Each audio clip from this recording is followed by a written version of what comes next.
จากวัฏฏะได้หมดพวกเราเสมอกันพวกเราเป็นเพื่อนร่วมเกิดแก่เจ็บตายด้วยกันทั้งหมดทั้งสิ้นพวกเราคือจิตเหมือนกันเป็นเนื้อเดียวกันด้วยแต่พวกเราแบ่งแยกตัวเองออกมาสร้างกรอบแห่งการปรุงแต่งห่อตัวเอง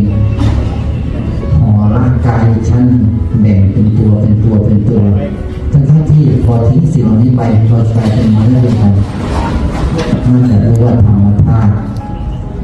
พวกเราเป็นเนื้อเดียวกันกับจิตพุทธะทั้งหลายแต่พวกเราแบ่งแยกว่ามีเรานั่นแหละจึงถูกห่อหุ้มด้วยอาการปรุงแต่งถ้าพวกเราเห็นว่าไม่มีอะไรเลยเป็นเราเมื่อนั้นจิตจะกลับคืนสู่ธรรมธาตุเดิมเป็นเนื้อเดียวกันกับพุทธะทั้งหลายกลับบ้านกันได้แล้วโอเคไหมเอาสาธุตัว